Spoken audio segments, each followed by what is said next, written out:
Hello guys, supreme martial art के इस episode के स्टार्टिंग में हम देखते हैं कि युवांशु उन टकलों के ऊपर अपने कॉपर कॉइन से अटैक करता है और मुरोंग अपने वीप या हंटर जो भी इसे बोल लो उसे निकालकर उनके ऊपर अटैक कर देती है। उनके अटैक लगने के कारण वो चारों टकले वहीं पर गिरकर मर जाते हैं। आसपास के लोग इन्हें देखकर बोलते हैं, वाह, कॉपर कॉइन और सॉफ्ट व्हीप, ये दोनों तो मैक्सिम और मैड गॉड हैं। तभी एक बंदा उनसे बोलता है, तुम जरूर ही मैक्सिम और मैड गॉड हो की जो कि सबसे टॉप में रहते हैं। सुवानो सिटी तो धीरे धीरे और भी ज्यादा इंटरेस्टिंग बनते जा रहा है। तुम दोनों को दयालु होना चाहिए। तुम दोनों को इधर उधर घूमकर यूं ही किसी भी बंदे को नहीं मारना चाहिए। तुम दोनों मेरे पास बैठकर एक कप चाय क्यों नहीं पी लेते? मैं तुम्हें इतने देर में ही सुधार दूंगा। और ये बंदा वन आर्म स्वॉर्ड डैनियोंग होता है। मुरोंग उसे देखकर बोलती है, तुम तो वही वन आर्म स्वॉर्ड डैनियोंग हो।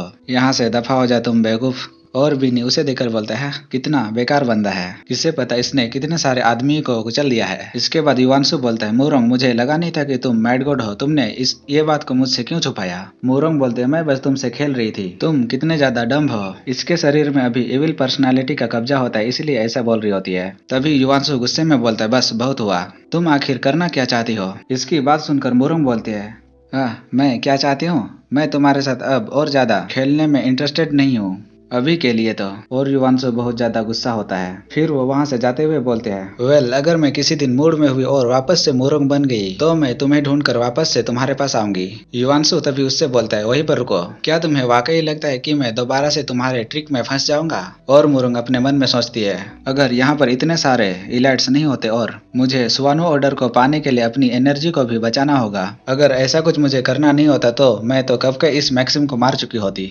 मुरोंग, इसे नहीं पता कि अभी इस बॉडी में तुम्हारी दूसरी पर्सनालिटी है। अगर तुम किसी दिन वापस से इस बॉडी में आ जाती हो और इसे ढूंढ लेती हो तो भी ये तुम्हारे साथ नहीं आने वाला। इसलिए तुम्हारे लिए यही अच्छा होगा कि तुम मेरे से फ्यूज हो जाओ। हमारा सीन फिर शिफ्ट होकर किसी जगह एक गुफा में जाता है जहाँ पर 4 औरतों को बंदी बनाकर रखा होता है और आसपास बहुत सारे हड्डियां भी होती है। और वही पास ही मिस लियो भी बैठकर अपना ट्रेनिंग कर रही थी। तभी मुरोंग अपने हाथों से एनर्जी को ऑब्जर्व करती है और एकदम से उसकी आंखें भी चमकने लगती है। उसकी मास्टर वही खड़े होकर उससे बोलते हैं, नॉट बैड, जैसा कि मुझे लगा था तुम काइडो ट्रेनिंग के लिए परफेक्ट हो और ये किसी प्रकार का मार्शल आर्ट होता है। अगर तुम क्लोज कॉम्बैट को अवॉइड करती हो तो तुम अभी one of the stronger martial artist के रूप में गिने जाओगे। मिस लियो अपने मास्टर से बोलती है, ये सब आपकी टीचिंग से ही हो पाया है मास्टर, आपका थैंक्स, मैं आपको कभी नीचे नहीं होने दूंगी। उसकी मास्टर उससे बोलते, जाओ और इन लड़कियों की सोल को ऑब्जर्व कर लो। और वो सोचती है, 100 बच्चे और औरत की सोल को ऑब्जर्व करने के बाद इसके पास बहुत ज्यादा पावर आ जाएगी। मिस लियो तभी अपने हाथों से कुछ एनर्जी को रिलीज करती है और वो एनर्जी उन लड़कियों के पास चला जाता है, जिसके कारण कि उनकी सोल ऑब्जर्व होने लगती है। मिस लियो अपने मन में सोचते, ये पावर की फीलिंग, हाहा, और वो अपने जीभ से अपने होठों को चाटती है। उसकी मास्टर तभी उससे बोलते, यहाँ आसपास के गांव में और कोई भी औरत और बच्चे नहीं है, अभी हमारा यहाँ से दूसरी जगह जाने का टाइम आ गया है, अभी हमारा अपने शिकार को ढूंढने का समय है। और उनके पीछे वो चारों लड़कियां मरी पड़ी होती है। हमारा सीन फिर शिफ्ट होकर वापस से सुवानो सिटी में आता है। युवांशु बीनी के साथ घूमते हुए बोलता है, मुझे अभी भी यकीन नहीं हो रहा है कि मुरोंग अचानक से इतनी ज्यादा बदल गई। और वो बीनी के सर में एक पंच मारता है। बीनी रोते हुए बोलता है, तुम अपना गुस्सा मेरे पे क्यों उतार रहे हो बार बार? युवांशु उसे पकड़कर बोलता है, तुम मेरे से ऐसे बात मत करो, मुझे बहुत गुस्सा आ रहा है। और उनके पास से वही भाग्य बताने वाला बुढ़ा गुजर रहा होता है। युवांशु एकदम से उसके पीछे जाकर उससे बोलता है, जब तुमने मुझे देखा तो तुम मेरे से दूर क्यों भाग रहे थे? वो स्कैमर बुढ़ा उससे बोलता है, तुमने भगवान के खिलाफ कुछ किया है, तुम्हें अपना कर्मा भुगतना पड़ेगा। चलो अब मुझे यहाँ से जाने दो, मैं तुम्हारे इस मामले में खुद को घसीटना नहीं चाहता। युवांशु फिर उसका कॉलर पकड़ते हुए बोलता है, अपने ये वहम वाली बातें करना बंद करो, मैं भाग्य पे नहीं बल्कि इंसानियत पे बिलीव करता हूँ। वो बुढ़ा उससे बोलता है, क्या तुम्हें मेरे भाग्य पर भरोसा नहीं? अभी तुम्हारा आईब्रो बहुत गुस्सैल लग रहा है और तुम्हारा चेहरा बदला लेने वाला, शायद से तुम कुछ समय पहले ही किसी के द्वारा ट्रिक किए गए होगे। युवांशु उससे बोले, तो तुम इस बात का भी पता लगा सकते हो? युवांशु उसका कॉलर छोड़ते हुए बोलता, हाँ, मैं कुछ समय पहले ट्रिक हुआ था। ग्रीन बुल टाउन से अभी तक मैं बहुत ज्यादा बेवकूफ बन चुका हूँ। वो बुढ़ा बोलता है, तुम्हारा कहने का क्या मतलब कि तुम ग्रीन बुल टाउन में किसी के द्वारा ट्रिक किए गए? तुम यहाँ पर यानी कि सुवानो सिटी में ट्रिक हुए और ये तुम्हारे और किसी और के बीच फूट के कारण हुआ। युवांशु शौक होते हुए बोलता है, हमारा बीच ये सब मतभेद के कारण हुआ, इससे तुम्हारा क्या मतलब है? फिर वो उसे वहां से घसीट कर ले जाते हुए बोलता है, चलो हम मेरे प्लेस में जाकर इस बारे में बातचीत करते हैं और तुम यहाँ से बिना कुछ मुझे साफ साफ बताए जाने का सोचना भी मत। वो बुढ़ा रोते हुए बोलता है, मैं ये सब करना नहीं चाहता, मैं तो बस तुमसे दूर रहना चाहता हूँ, प्लीज मुझे जाने दो, नहीं तो तुम्हारा कर्मा मुझे भी भुगतना पड़ेगा।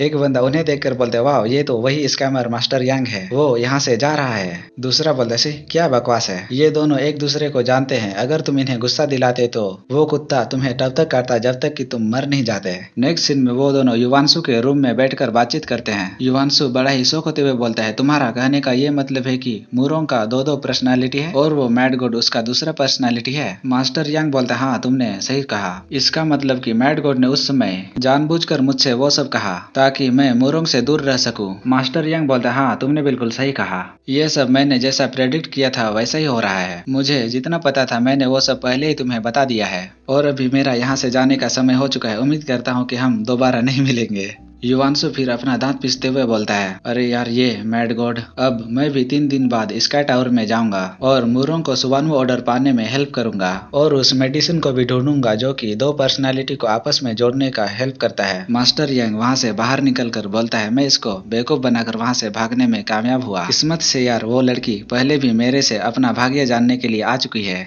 और उस समय मुझे ये पता चला कि उसकी 2 पर्सनालिटी है। हमारा सीन फिर शिफ्ट होकर लियू कियान पर जाता है, लेकिन अब से मैं इसे बस कियान बुलाऊंगा। वो किसी से बोलती है मैं इस जगह पे जाने चाहती हूँ, जल्दी से मेरे रास्ते से हटो। उसके सामने वही बेरहम ब्लेड होता है। आसपास के लोग उन्हें देखकर बोलते हैं बेरहम ब्लेड और गोल्डन लायन कुछ समय से शांत थे, दोनों ही बेस्ट में बेस्ट हैं, ये दोनों ही एक दूसरे को रास्ता नहीं दे रहे। चलो अब ये देखते हैं कि इन दोनों में से लास्ट में किसका मजाक बनता है। साव हैंग यानी कि बेरहम ब्लेड उससे बोलता है मैंने आज तक अपनी जिंदगी में किसी को भी रास्ता नहीं दिया। इसकी बातों को सुनकर कियान बोलती है अगर तुम्हारी हिम्मत है तो एक कदम आगे बढ़ा के दिखाओ। जाओ हैंग उससे बोलते क्यों, क्या मैं नहीं कर सकता? और फिर वे दोनों एक दूसरे के आमने सामने खड़े हो जाते हैं। जब कियान के संतरे उसके चेस्ट में टकराते हैं तब वो बोलता है अरे यार ये तो बहुत सॉफ्ट है। कियान तब एकदम से पीछे हटते हुए बोलती है तुम्हारी हिम्मत कैसे हुई मेरे चेस्ट को खुद से टच करने का, तुम कितने मतलबी और बेशर्म हो। जाओ हैंग उसे समझाते हुए बोलता है ये तो बस एक एक्सीडेंट था, ठीक है मुझे माफ करो, अब तुम पहले जा सकती हो। कियान वहाँ से जाते हुए बोलते तुमने यहाँ से हटकर अच्छा फैसला किया, अगर ये सब मेरे स्काई टावर में जाने से पहले खुद के लिए कपड़े पहनने से नहीं होता तो मैं तुम्हें तब तक मारती जब तक कि तुम मर नहीं जाते। साव हैंग उसे देखकर सोचता ये लड़की तो पागल है यार, मेरी माँ ने मुझसे एक बार कहा था किसी भी लड़की से जोरों से बात मत करो, जब भी तुम ऐसे किसी से मिलो तो उनसे दूर ही रहना। अब जबकि मैंने खुद से ये सब देख लिया तो अब मुझे इस बात का समझ आ गया, ये तो बहुत डरावना था यार, इस तरह की लड़की का तो जरूर ही कभी शादी ही नहीं होगा। गोल्डन लायन भी स्काई टावर में एंटर करने वाली है तो इसका मतलब कि मैक्सिम और बाकी सब भी जरूर ही स्काई टावर में एंटर करेंगे और मुझे भी वहाँ जाने से पहले खुद को प्रिपेयर कर लेना चाहिए। हमारा सीन फिर शिफ्ट होकर 3 दिन बाद जाता है जहाँ पर स्काई टावर ओपन होने वाला था। स्काई टावर एक एंशिएंट और मिस्टीरियस बिल्डिंग है। इस बिल्डिंग को जिसने बनाया उसका पता अभी भी किसी को नहीं है और कई सारे टॉप मार्शल आर्ट इसमें छुपे हुए हैं।